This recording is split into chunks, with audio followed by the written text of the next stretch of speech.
Can you guys all see my screen? Yes. So we thought it was important. I did oversee this initiative for about 5 years in Arizona. There's others that have kept it going, and there's lots of people involved in this. So we just wanted to, we thought this was a good foundation so that our audience understood that what Employment First is, and that it's a statewide initiative. And many of us would tell you no one owns it because it's a village and every one of us has to take a piece in this. So as you can see, Employment First is the vision and belief that employment is the expectation for all working Arizonans who have disabilities. When we say that, we mean that we need to at least have an expectation that people of all disabilities can work. Whether they do or not, people with or without disabilities, that is their choice. However, we don't want to miss it when we're talking about people who have disabilities. Often, the reason that these initiatives in many states and nationally have to happen is because we have underemployment and we have a lack of employment. Underemployment meaning I have a degree, but I'm working at, the grocery store as a courtesy clerk. Those, we'd rather see people, integrating in the community with their degrees and their skills and their interests. And just lack of employment is there's just high rates of people who have disabilities in Arizona that are not working, that want to work.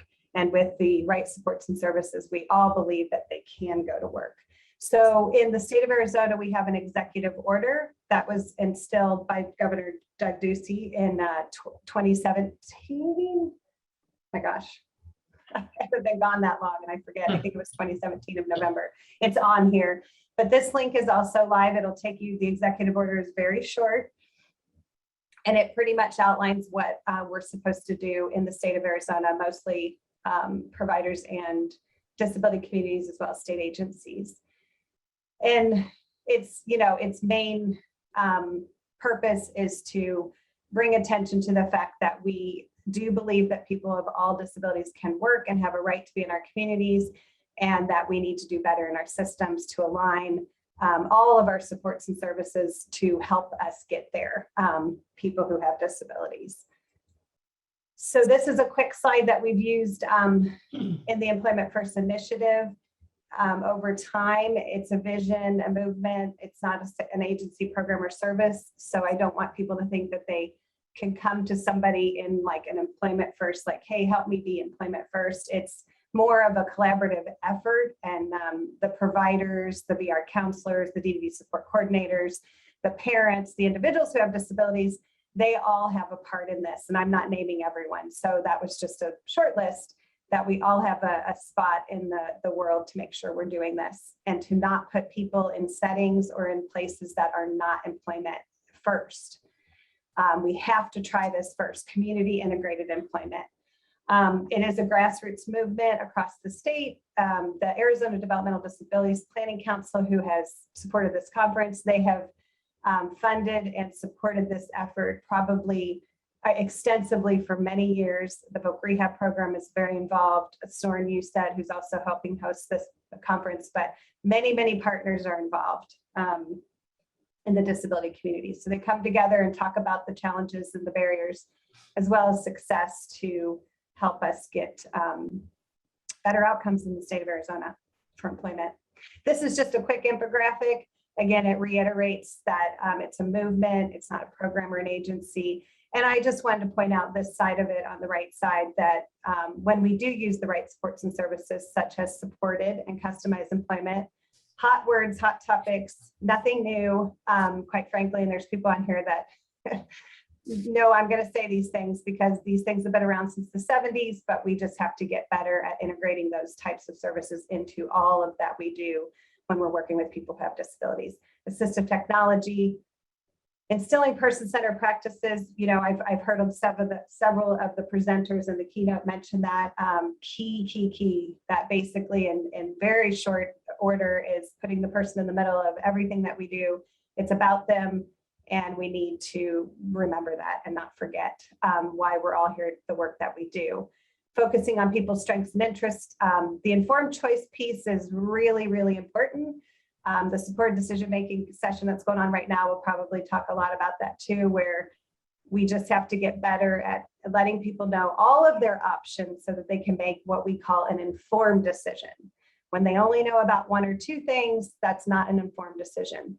Feel very, very strongly about that around choice. People are not taking anything away. When we talk about employment first, the only thing we're doing is gaining when we focus on getting people what they want in the community, working, being taxpayers, all the great things that come along with being employed. And then, of course, stakeholders can be implementing the executive order. That would be awesome.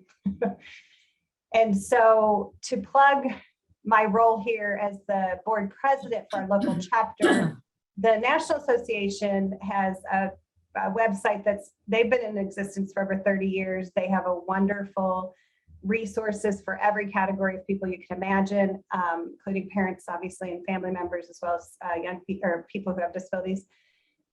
And we're a chapter under them. We don't charge the membership fee the national group does, but we do get support, financial support back from that membership each year.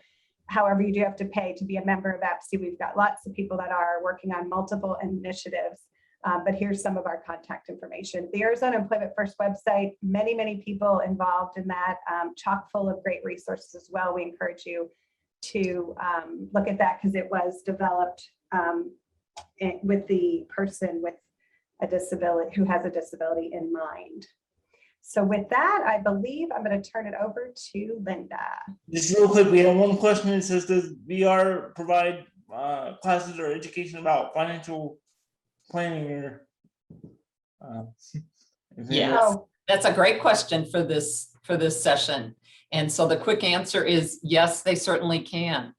And we'll get into more of that. So this is about VR, and I'm just going to always say VR after saying that that's vocational rehabilitation services and client rights. So what is vocational rehabilitation? And it is a program. It's a state and federally funded program that provides a variety of services to persons with disabilities to help them prepare for, maintain, and regain employment. And so a lot of people may think it's just a program to get you a job. And that is correct, but it's also for people that already have a job and need some help keeping it. And also, if they've lost a job, you can go back to VR and they can help you get a job back or to regain employment. And like I said, it's state and federally funded, so there is money for these services.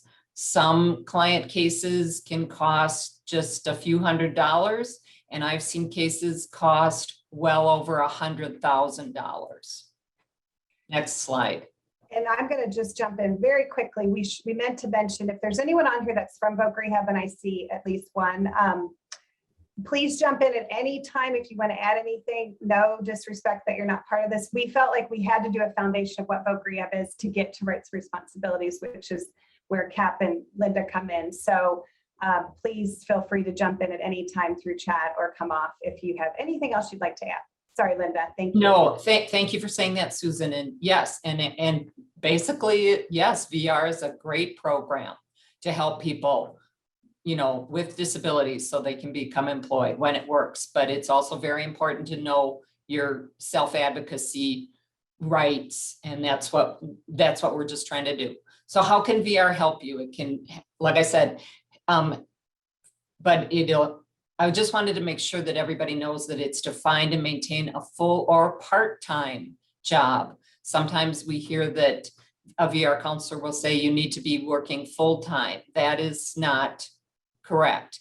And when I talk about that's not correct, I'm using the Federal Rehabilitation Act itself, where I get my information on what is allowed and what isn't allowed.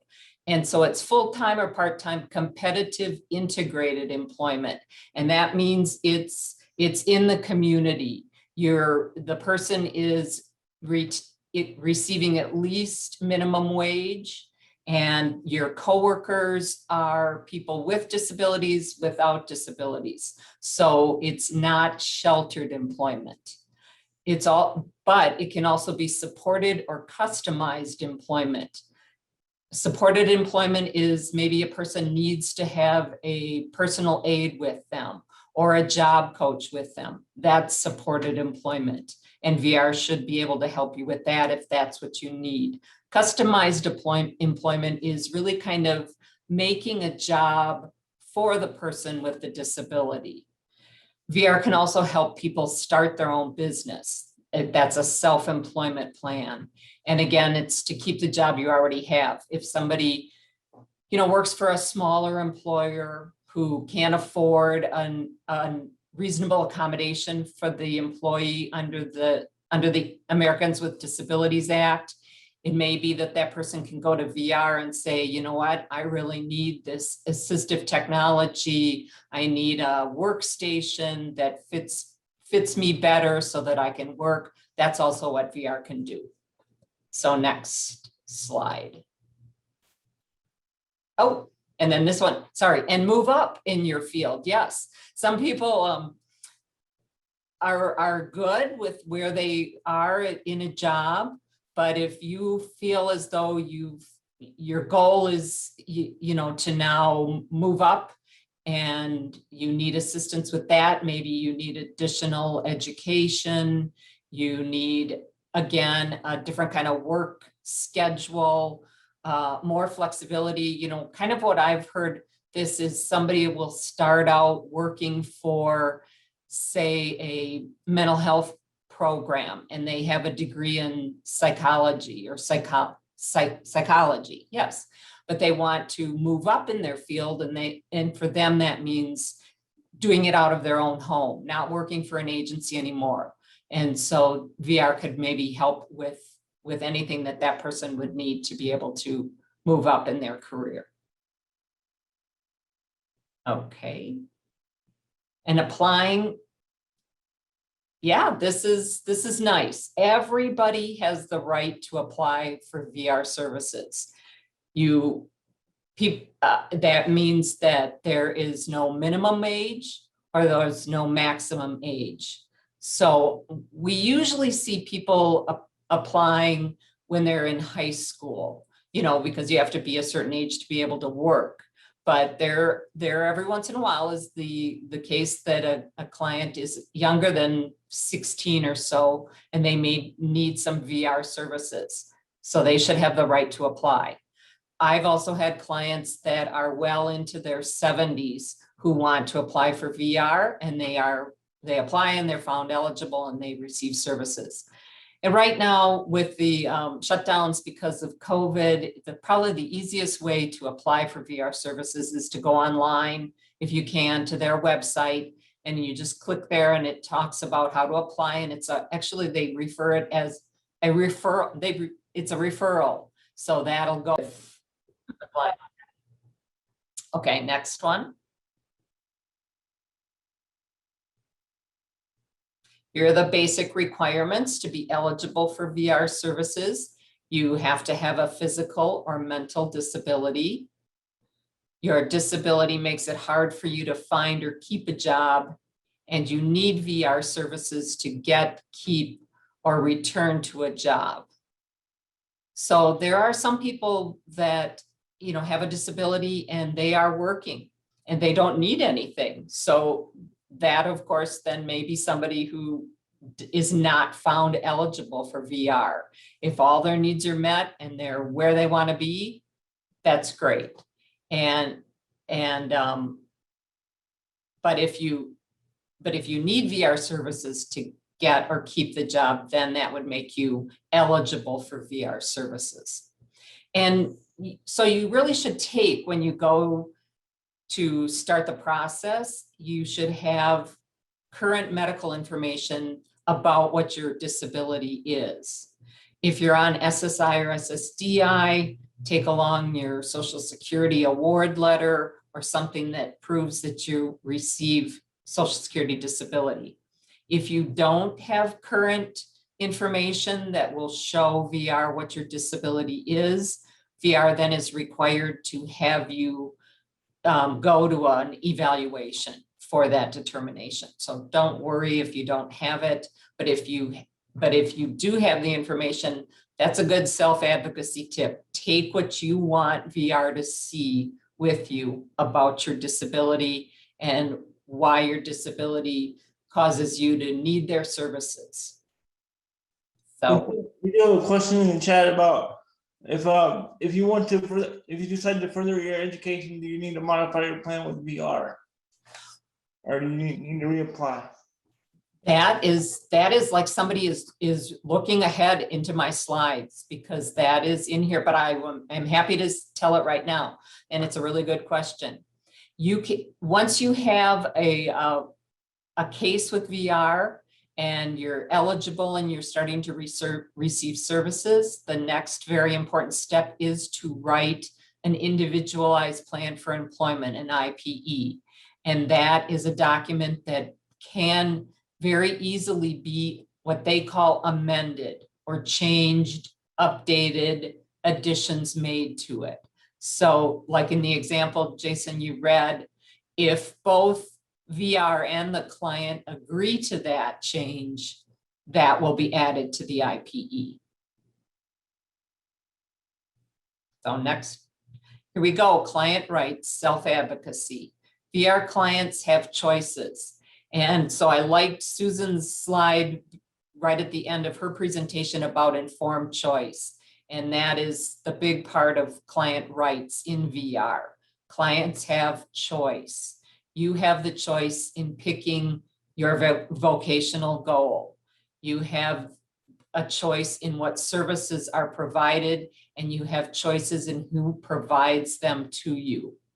So, you know, sometimes clients will go and they don't know what they want to do. They don't know what their career is. I didn't know as a young person. I needed help. So VR will maybe have you do a vocational evaluation that helps you figure out kind of what your interests are, what your strengths are. But if you know what your vocational goal is, what you want as your career, you tell VR that. And so you also have choices in the services that are provided. That means if you want to, if VR says to you, well, I think you can get that training at a 3-month training program, and that'll get you a job kind of at the starting point, entry level. And you want to say to them, no, I want the services. I want services from a college. I believe I need a degree to do that job. That would be telling them what your choice is in the service that's provided. And who provides them is very important. VR contracts with all their providers. And so they will want you to go to one of them, and really you need to check out those people first. But you have a choice in who that is. VR is required to have a list of all their providers that they should give to you as the client. So you can go through it, you can call them, you can check with your friends to see if anybody else has used them. I'll just give you one example of how this did not go well for a client. She was a person that had been had a history of abuse and post-traumatic stress disorder with some men in her life. And VR needed her to go to a medical evaluation. And she told them that she wanted to go to a female doctor. She went to the appointment and a male doctor came in the room. And she immediately said, no, I cannot do this. She left the appointment, and VR tried to close her case for not cooperating. But we convinced them that that was not the correct decision, because she had been very clear that her choice in who did a medical evaluation for her would not be a man. So then next on, back to the question that we had, your rights when you're writing your individualized plan for employment, your IPE, that's the big part of it. You as the client need to get to, in this document, list out with the help of your VR counselor. They always have to agree to everything because they're going to be paying for it. So you can write your own plan, but you have to get VR to agree to it. And I think we go more into IPE on the next slide. Jason, do you want to ask the question? Yeah, it says, if you fill out your existing plan, can you write a new one? By Christina Howard. Write a new one. Well, you can change the goal. I think the document always kind of stays there, you know, but I've seen clients where you look at the plan and it's plan number 20, which means that it's been changed, updated, or amended 20 times. So it's not ever really a new IPE, it's just one that is amended. But again, you can, if VR agrees, you can change the employment goal and you can add services that you and VR agree you need to reach that employment goal. If that answers, if Susan or Jason wanna add in there. I would just add, based on how you asked it, Krista, that, you know, it would be key as a self-advocate to discuss why the plan failed. As you asked the question, you said if the plan fails. And so there's lots of things and reasons why people start something and it doesn't work out. And sometimes the VR counselor, you know, we try and it doesn't always work out. And it could be many, many, many factors. So getting down to zeroing in on exactly why that plan is not working out is ideal, and working with your voc rehab counselor, your support staff, and then you know, talking about what Linda said and coming up with a new employment goal that will be successful for the person. So that's all I would add. And I saw Isaac's question about adding Uber to your plan as a transportation service, and that's a really good question as well.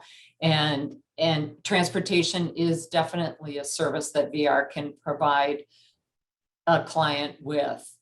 And we have been successful in getting several clients the service of Uber or Lyft instead of public transportation, like buses, or in Phoenix, the light rail. I'm down in Tucson. And you really just have to, you know, kind of tell them why you need that service. Because VR will want to try to get you the service that works for you, but also may be the least expensive. They can check out what they call comparable benefits. And so they may say to you, well, I think you can take the bus, and I'm just gonna, in this example, say to go to school. Maybe that's what Isaac is asking for. And so the client would say, well, I've got a different schedule every day, and it starts really early in the morning, and sometimes I'm there really late at night, and the bus schedule doesn't work for me. It takes so much more time to use the bus. From where I live, the nearest bus stop is, you know, almost a mile away. I have safety issues. I have health issues about waiting outside for the bus. Uber is just a really better service for me based on my disability. And then that would be something we would hope VR would provide to the client. Okay, so the next slide. Okay, Jason, are you? Yeah, we do have another question Yeah. about what the main components are on the IEP. And also, there's somebody that made a comment about, I requested my appeal with my vision decreasing and was denied the first time. And on appeal number 2, my counselor was denied now. Accessible tech is what it says. So.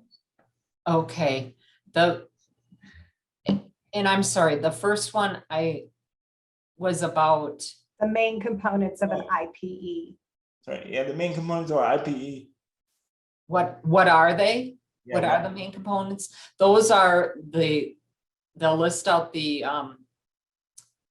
employment goal, and then they'll go through objectives that the client and VR believe have to reach that goal. They'll be all listed out, and the client, it's very important. I think that's on my slide too, to have a copy of, the client should have a copy of that IPE. it'll list out then all the services that VR is agreeing to provide, pay for, fund the client. You'll even get to see how much VR is going to pay for those.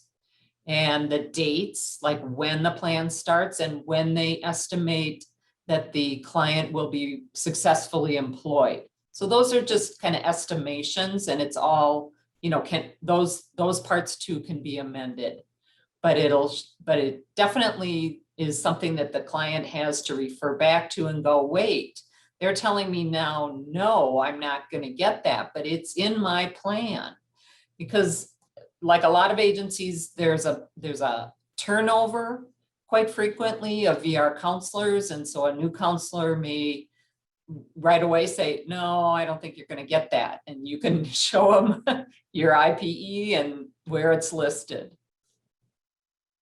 And the appeals, we're going to get into the appeals a little later. So Jason, if you don't mind, maybe if that one pops up later and I didn't cover it, could you let me know? Yep, sure will. Okay, thank you, because I'm past my time for when we go to you as the panelist. So, and then your rights to appeal, there we go. That's the big one too. And I'm just going to say right now to just kind of get this in, I think for every client, the best thing to do is just ask for it. We're going to talk about what actually VR can provide as services a little more, but there's nothing wrong with just asking right away for anything you want, whatever you think you need to reach your employment goal and related to your disability, ask for it. And then, if it's there, VR should provide it. If they say no, you have the right to say why. You have the right to know where it is in the law. They'll say it's in their policy manual, but the policy manual needs to fit also what the Federal Rehabilitation Act says and the regulations, the federal regulations. So if they say, you've used up the amount of money we pay for that service, you can tell them, I don't agree with that. I need it because it's based on my disability. I need it longer. That's good self-advocacy, and that you can appeal that decision. And I would hope you'd win, because in the federal rehabilitation regulations, VR cannot put limits on the cost and amount of services they provide a client. It's all based on individual need. So next slide, we'll get going here a little bit. Here's the IPE. I think we maybe let's see if I did it right so I can see what I wrote. A plan that lists your specific employment goal, outlines the services VR will provide, lists the steps you need to take to achieve your employment goal, can be amended to add a new or different services both the client and VR agreed to, and important for the client to have a copy of the IPE. So we covered that one. Okay, next one then, please. And this is just kind of these are examples. These are some of the VR services that clients can receive. So back to the first question, educational and training services. Yes, definitely. And the changes in the Rehab Act even made it clearer should have and does to VR that includes advanced degrees. I had a client just a few years ago who wanted to be an audiologist, and VR was telling him, no, we think you can get a job with a bachelor's in something similar to that at the U of A. And he said, I need a PhD or a master's.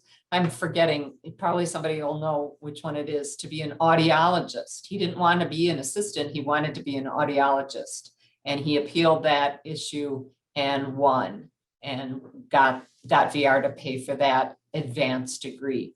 So just other, visual aids, hearing aids, transportation services, there we go. They may first say to you, ride the bus or use Suntran down here. Valley Metro, all the other services around the state. But if those don't work for you because of your disability, they need to look at something different. Vehicle modifications is a big one too. We hear a lot that VR will say, well, you'll have to see if you really need the vehicle to go to work. Well, there are a lot of things a client needs of vehicle modifications for besides going to work. It may be going to school. So vehicle modifications you should ask for if you need them. VR's in Arizona, never big on buying the vehicle, but if they agree, they will do modifications, and those can be very expensive. And that's for either the client that will drive him or herself to school, or if a family member or a personal aide drives, they can do those modifications. And home modifications, you may think, well, how's that related to work? Home mods, people need, to have a home so that they can get ready for work. And being independent certainly contributes to the success of being employed. Computers that, nowadays, everybody needs a computer. A couple of years ago, VR was buying pretty much everybody a computer. Lately, I've seen that they're a little more limiting to that, but if it's based on a disability, so if you need with your computer AT, like Isaac said, he uses JAWS and other items, that is something VR can pay for. So I think we have a couple more examples of services. We do have a couple questions before I forget them. All righty. It says, are there any supports, resources, or advocates to assist you with the VR appeal process? And that's where Linda comes in. That would be yes, yes. And right now that's just me. Unfortunately, I had a coworker for many, many, many years, and he recently passed away. So at the center, if you've tried to get our services lately, we've had to sometimes been unfortunately said we don't have the staff and resources. We hope to hire another advocate very soon here, but that's me. So I have taken clients to mediation, administrative hearings, that sort of thing. But if I can't help you, we've got resources, and those are on our website. Or you can call here and we can, give you information about how to access those. So. The second Is there question, another one? does anyone know the path to where you can one find the VR policy and manuals on the RSA website? Yes. Yeah, that's a good one. That they are on the website. So it's the site that we had just to apply, and then it talks about other resources, and you click on that when you're in VR, then click on other resources and their policy manual will come up. And it's recently been changed, and so it's on there. So just more VR services, because this is the important thing. You need to know what services are out there. But again, if you don't, or if your service is something unique, ask for it anyway. So services to family of an individual with a disability. I've had clients that need an assistant go to school with them. They prefer a family member, and we've gotten VR to pay that family member to be their assistant. On the job or other related personal assistant services. On the job, like I said, job coaches is a big one, or personal assistants if somebody needs, help using the bathroom or eating, that would be something if they don't have another payment source for that. Job related services, including job search and placement. That's a big one where, if you need help finding a job, and VR has a lot of vendors that will help you do that. And then here's my favorite one, other goods and services determined necessary for the individual with a disability to achieve an employment outcome. That's right out of the federal regulations, and that then can include those unique things that one person may have that nobody else at VR has asked for. So if you can prove you need it, it's related to your disability and it will help you achieve your employment outcome, ask VR for it, and hopefully they will provide it. And if not, then you can appeal that decision. So next slide, there we go. Those are these appeal rights. This is what can be appealed. Being found ineligible for services. Sometimes VR will decide you don't have a disability. And so you don't need their services, or you've got everything you need related to your disability and work, so you don't need their services. Sometimes they'll decide you're too disabled to benefit from services. So those are the kinds of things you can appeal. Disagreeing with your employment goal. If they say, well, we'd really like you to do this kind of job. We think that's the best fit for you. If you don't think so, you can appeal that. Choice of services, like I said, whenever they close your case, they have to give you written notice. And then any decision made by VR that affects your services, you have your appeal rights. VR should always give you a decision when they say no to you in writing, and that should include then what your appeal rights are and the timelines you have to appeal. It should also give you my office's information to contact about possible assistance with appealing those decisions. And then ways to appeal, just real quickly, you can start out by just an informal resolution. You just say, I disagree. I want somebody else at VR to look at this. That may be the supervisor in the office, but many times the supervisor has been involved already with the decision denying you a service. So you may not want to go over that one. Mediation is a step where you go to an impartial mediator. That means somebody that does not work for VR. That's somebody through the Attorney General's office. And VR has to agree to mediation. Sometimes they will say no. Most of the times in my experiences, they say yes. They will attend mediation, and that means they are willing to try to look at it, try to work it out. So Yeah, that we have about 15 minutes left, so we're gonna, What? if you have any questions, we'll take questions as we talk. Okay, and this is the last thing, and then the administrative hearing, and that's a big thing. And so that's where their attorney will be there, and you've got to submit papers and everything like that. So then just the real quick, the last one, that's me. That's the client assistance program. We help applicants and clients of VR. So that's all my presentation. So let's go with questions and Jason. Also, Chillis is here, so. Yeah, we're gonna, thank you, Linda. We're sorry to rush. This started late, so it's sorry, but No. because we had this planned out. So this is, and everything is in our last slide that you guys are asking for, and I believe this is getting posted somewhere, and Jeff and those guys will have to confirm that. So let's get to our panel, because even though everything we said is really important for you guys, because obviously that's where you go, we really wanted to hear from Chellis and Jason.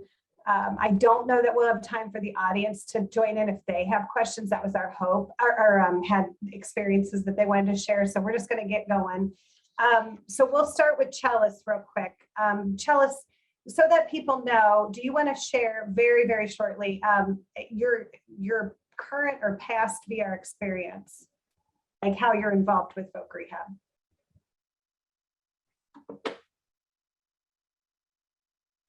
Okay, Chellis. Oh, you're on mute.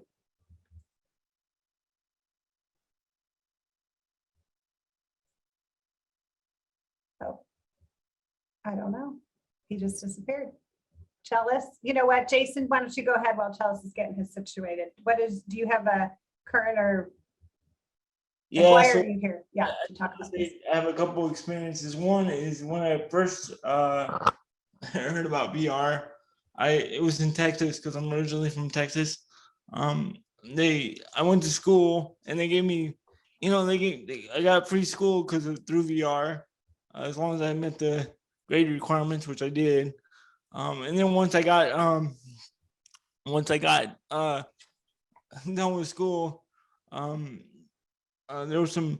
I had one VR counselor just told me just to stay at home because there was no way for me to be employed and just to stay at home and collect the disability check, which it created a very negative um, taste in my mouth for VR. Because I'm like, well, no, I got a degree. I got, I have actually got a double major. I got one in political science and economics. And then but a positive outcome is when I came here and I actually decided to do stuff on my own. So I went to law school here in Arizona, and I got a job. And actually through VR, I was able to get the supports I need to get, to the accommodations I need. So it basically just depends on the right counselors and the right people. And sometimes but you gotta be careful because so just keep trying and keep persevering. Great tip. Chellis, can you come off mute? He was having internet issues and this is why we weren't able to find him. So we're gonna keep going because I don't want to hesitate with if he's unable. Chellis logged off. He logged off. Okay, let's just keep going. And we're going to get through a couple questions with Jason. And then if we have the time, we can ask the audience, because I have a feeling there's some folks here that could probably share some as self-advocates, some of your journey through Voc Rehab. So keeping with positive theme here, Jason, do you want to share with our audience what you think are important things to keep in mind to develop for somebody that's newly going into Voc Rehab, or to keep a collaborative relationship between a self-advocate and your Voc Rehab counselor or a Voc Rehab staff? So what are some things? Yeah. You just have to communicate well with as best you can with your VR counselor. It's good to have a good communication and just to talk with them and let them know what's going on, and just show up to appointments and different things and be responsive to those things. Because one thing is, when you get a job, you have to show up, and if you can't show up for appointments, then that doesn't look good on you. And so you need to show up and be part of the conversation. And that's one thing that we talk about is self-advocates, to just show up at everything and try to be there. And if it's not working for you, then do the appeal process and go through that way. Great. So. Thank you. I see you're back, Chellis. I know you're having internet issues. Are you able to come off mute? And okay, just briefly talk about your involvement with VR, and then if you want to answer, add anything to Jason's about important things to keep that collaborative relationship with VR. Yes, my experience with VR was very not ideal, but it worked out in the end. And I was told by VR that I wasn't able to, they didn't believe in me, and that I wouldn't be successful. And I had no idea about the appeals process. And so I just went to school by myself. I took on a bunch of loans, and they said I would have lots of difficulty in the beginning, and they were right. And I succeeded, and I finally found a counselor who helped me with VR, and they finally pay for my schooling up until that point. And so I just want to say, never sell for anything less than you deserve. My experiences with VR were not ideal, but they really helped me. And if you just keep with it and don't ever give up. That's great advice. Yeah. everyone has a different experience. And sometimes, as these gentlemen are telling you, that you have to just keep being an advocate. And that's what your role is as somebody who has a disability in this space, to continue to advocate for yourself for what you need and want. That's really important across all systems. Thank you, Chalice. Another question we have here is, sometimes VR asks individuals to go further, to do more research, conduct informational interviews, or other activities to justify VR providing a service. Have either of you had experience with this? And if so, why can you help the audience understand why VR might request this? Jason?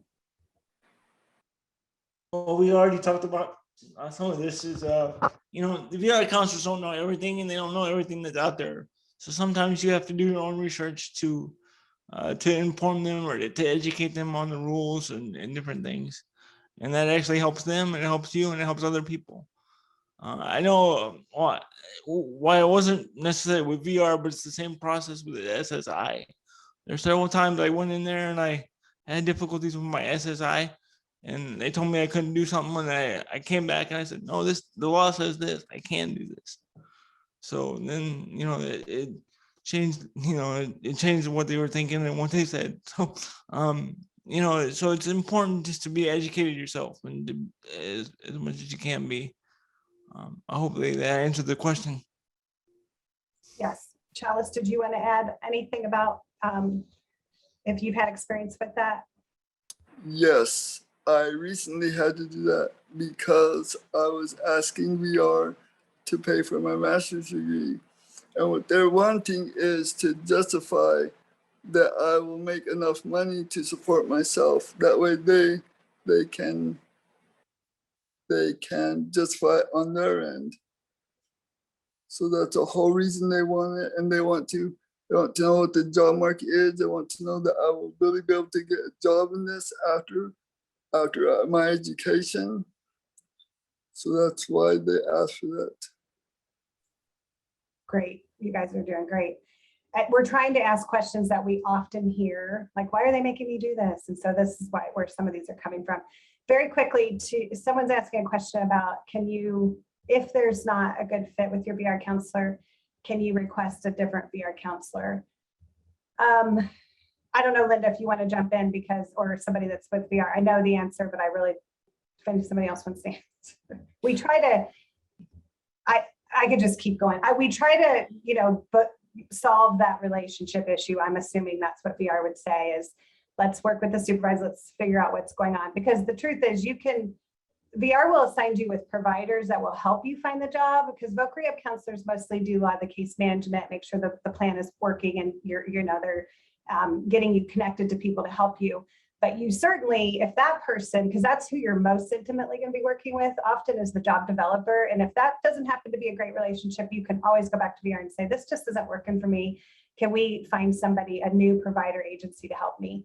I think the answer I gave about VR is probably correct, but if Monica or Linda want to jump in and add anything else, please do very quickly. Yeah, I would say that's a frequent question, and you can always ask if you want to change counselors.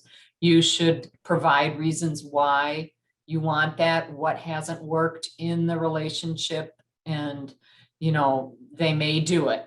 That sometimes they'll do it and sometimes not. Like you're saying, Susan, also there are kind of dedicated caseloads. They have certain counselors that work with a certain clinic, a certain behavioral health clinic, or a certain disability. There are counselors that just work with individuals with a traumatic brain injury. There are counselors that just work with individuals with blindness or with deafness.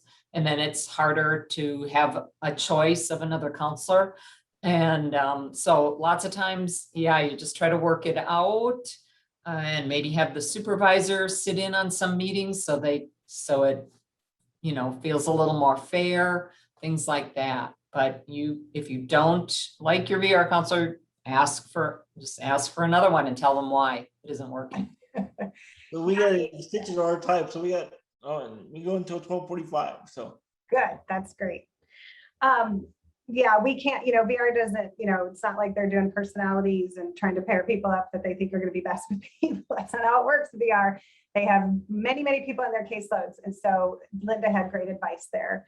But sometimes in any setting, it's just not a good fit. And so that's okay. You can make those requests and see where it goes. Let's ask this one. And this could be for somebody else potentially, but VR we hear this a lot. VR has a policy about comparable benefits. What does this mean? And do you have any examples? Does Chellis or Jason want to take that question? Do either one of you have any feedback? I don't really have any examples of that. I didn't really have any problems with that. So if somebody else wants to take that question. Chellis, do you have? No, I don't have any examples of that either. Linda, do you want to take it then? Sure, I just would say maybe I touched on it a little bit. A comparable benefit would be, again, maybe back to a piece of medical equipment. VR is going to ask you first whether or not your health insurance or access, if you have that, will they pay for that medical device? And so VR is in those cases the payer of last resort, and they can ask about that sort of thing. But as we know, lots of times those that your health provider denies them too. So what you have to do for VR is requested from your medical provider and get their denial letter, and then show that to VR, and then they should consider that. And I'd say too, comparable benefits, they'll, it'll be an ADA, Americans with Disabilities Act, a reasonable accommodation is kind of a comparable benefit, where at a school, the school should probably provide an ASL interpreter. Sometimes that doesn't always go well at a school. They'll especially smaller schools, private schools like a beauty school or something like that. They will say they can't afford that, and so that would be then you have to check with them. But if they can prove that it's an unreasonable accommodation, then perhaps VR should be the one that pays for an interpreter. So I know we have 5 extra minutes, but with the time coming to a close, I'm going to ask the final question of Chellis and Jason, and then I don't know that we'll have any time for the audience additional, but we'll try.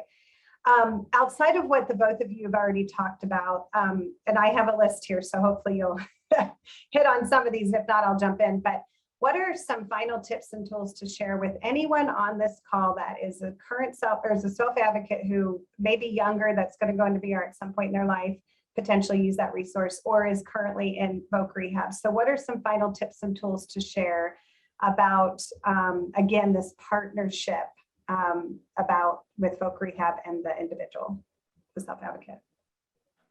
I can go first if you'd like. Thanks, Chellis. All right. I would say just never ever give up. Don't settle for less than you deserve. And like Jason said, it's a partnership, and it does take work. And just consider it your job until you finally get accepted, and never ever give up. Just keep on top of everything, and keep on top of your paperwork, keep on top of your mail. That was my big thing, is I have trouble going to get the mail, and that's where a lot of my miscommunication came in. And I believe with the internet and with that stuff, you can overcome it. So just don't ever give up. Thank you, Chellis. Great advice. Jason? I would say also, you could reopen your case, like in my case, or, start a new case.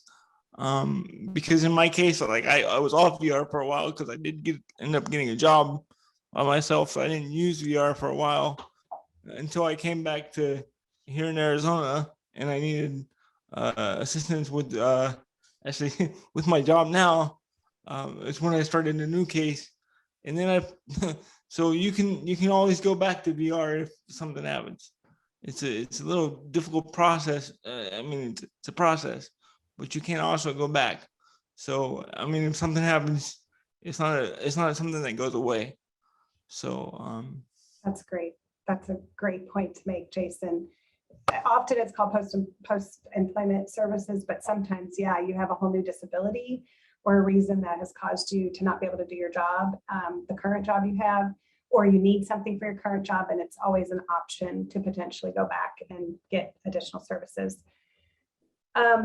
So the things that I would add to what the gentleman said is, for the self-advocates on here, and it's really important to note these things, Chalice and Jason both touched on them, is that it is your plan. So make sure that as you're working with the Voc Rehab, it's an individual employment plan. The individual is the person, not the VR counselor. They're there to guide you and help you get through your barriers and challenges, not to tell you what you can and can't do.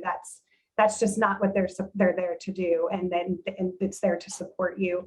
You do need, as Chella said, stay on top of your services and deadlines. It's your responsibility. Communicate, communicate, communicate. Couldn't say that more. If they don't know what's going on, you're not going to get a service, or they're going to close the case if you're not communicating. As a former VR counselor, it is super frustrating when you're paying for somebody to go to school and you're never getting what you need from them to make that a successful journey. So it's, there's a lot on the person who has the disability, and they're there to support you, but the biggest thing I can say is show up, be present, and do your part. So I'm going to say something in summary, and then we can see if there's anything left. But in general, this session was about if you did have challenges with VR during your journey, and you're not able to work them out directly with your office, we wanted to make sure that you leave this session knowing where you can go for more information. We're not trying to create problems here. We are all very supportive of Voc Rehab. It's a wonderful resource. It is the state employment agency for people who have disabilities. They comprehensively cover employment services for people who have disabilities. So you'll want to engage and be part of it. And we wanted you to understand fully your rights and what you're entitled to. So there's a lot of great resources on the site I sent for ACDL, Center for Disability Law. There's some self-advocacy guides. There's the CAP process, as we talked about. And just to know that, if you do get stuck, there's a process, and it's in your paperwork if you are a VR individual, but it's also in our PowerPoint and that sort of thing. So anyone else can talk or share. I'm going to just share our last slide so people have our contact information, because a lot of people asked for that. Anybody want to add anything else from the panel or the audience? We're very close to out of time, but now's your time. Was there any other questions, Jason, that you saw? No, just Isaac added a comment, just be civil and be professional, because VR is understaffed. So please have an understanding with that. So that's a great point. Thanks, Isaac. We're all in here for the same reasons.